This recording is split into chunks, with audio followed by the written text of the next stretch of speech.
Okay, 9 minutes to 7. Ally McCoist alongside me, bringing you right up to 10 o'clock. What do we know this Wednesday? Well, Chelsea were pegged back 1-1 by League One Cardiff, 15 minutes to go. But eventually ran out 3-1 winners and move into the Carabao Cup semis. We bring you City against Brentford and Newcastle against Fulham on the talkSPORT network tonight. Do you know this Carabao Cup now, Ali? You look at the on paper, the four teams that could go through.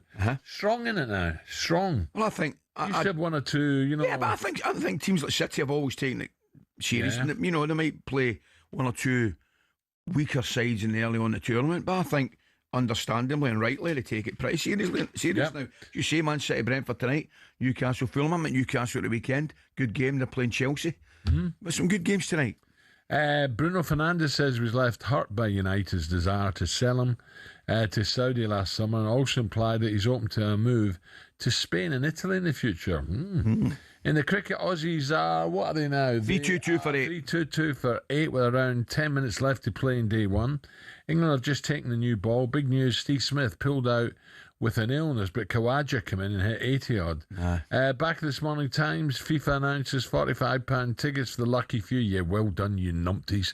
That's how World Football governing body has responded to the backlash and Ali's expenses when he went over there for the draw. A FIFA official close to the discussion said, "We have listened to feedback and this new category is the right thing to do." But tell us a wee bit about it. It was freezing, wasn't it? It was snowing and all sorts out there for the draw. But do you know that way it's a completely different cold. You know our cold up the road where it's damp and it's wet and it's just miserable. It's crisp.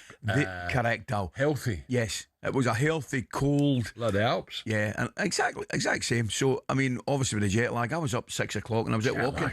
I was walking. You don't get jet lag. Well, I was anyway. Whatever it was, I was up early and I did a lot of walking. Brilliant, loved it. Lincoln Memorial, Washington Memorial, Korean War Memorial. Did the whole bit. It was brilliant. I tell you what I'm watching at the moment. Turn.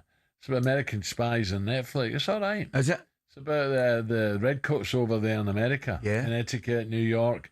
It's good. You should watch quite that. good, yeah. Yeah, as you've just been out there. Yes. So how many will actually benefit from this new cheaper ticket scheme from FIFA? Let's bring in a member of the England Supporters Travel Club, Nick Jones. Nick, a very good morning. Good morning, Nick. Good morning, guys. Good to be with you today. Nick, right away, how does that affect the England fans and the Travel Club? Well, the FIFA press release might as well said that 90% of fans are still getting screwed over.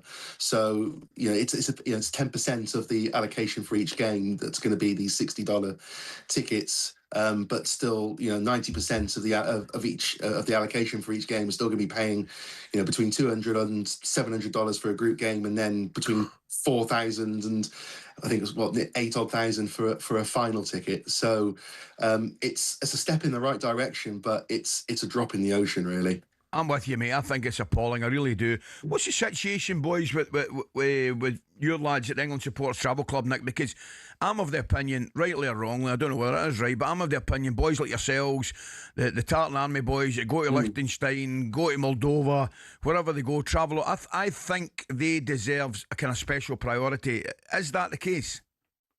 Well, if these $60 tickets happen, then they will most likely go to those at the top of our kind of loyalty league table, so our caps table. The problem we've got at the moment is there's going to be around 400 to 500 tickets per game at this price, and there are about 600 at the top of the top of the league table who are on the most number of caps. So 600 odd doesn't go into 400 to 500. So we haven't had that clarity yet from the England Supporters Travel Club as to how those allocations have been made. And to be fair to them, FIFA probably dropped this just press release last night saying, look, we're doing $60 tickets, aren't we great? Here's a bit of great PR for us. But the FAs are now scrambling to understand, right, how are we going to distribute them? Because they'll be the ones ultimately deciding how to allocate them within their own supporters groups. So, Nick, absolutely, it's going to be difficult. Nick, are you worried that some people, because England have a serious chance here, are you worried maybe that people were going to find the money from somewhere and worry about it later, which could cause problems?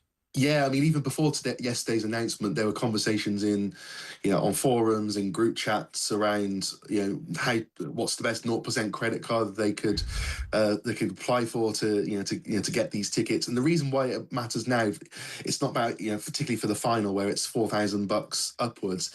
It's not England fans being presumptuous that we're going to get there. It's that because of the FIFA application policy, we have to pay for these tickets in February, conditional tickets. And then if England don't get there, we get the money back in August. So we have to pay up front for all the knockout rounds, which if you're an England fan, you're at that lower tier before yesterday's announcement, you'd be paying around £5,000 up front. Terrible. And then getting, if England didn't go all the way, you then get the money back, refunds in August. So it's not England fans being presumptuous there. It's just the way the FIFA set it out to be. Nick, how have you found travel and accommodation? Is it what it's like, school holidays here, people going away, trying to take the kids to the sun or the Alps.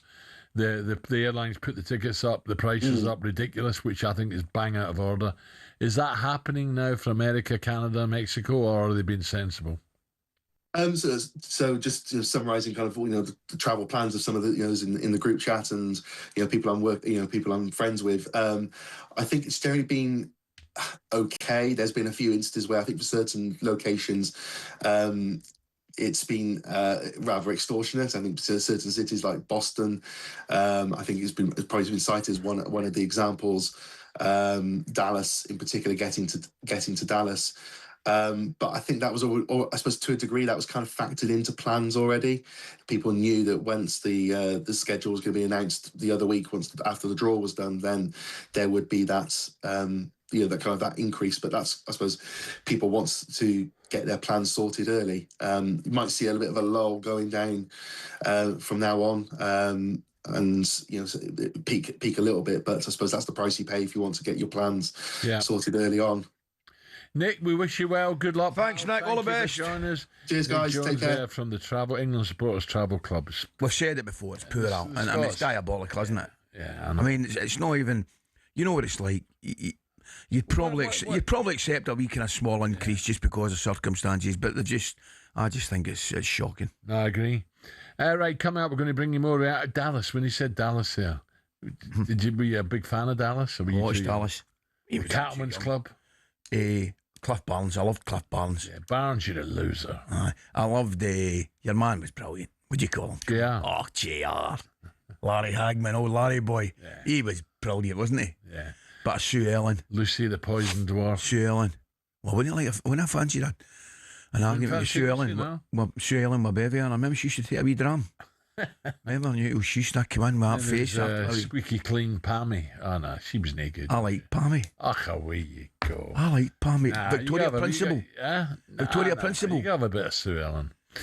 Come up, we'll bring you more reaction to day one of the Ashes and whether this is the kind of pitch England can score big runs on. 2 times Ashes winner Stevie Harmison. We'll also bring you more on Chelsea getting past Cardiff last night and discuss what is a good season for Maresca's men at this point. That's coming next.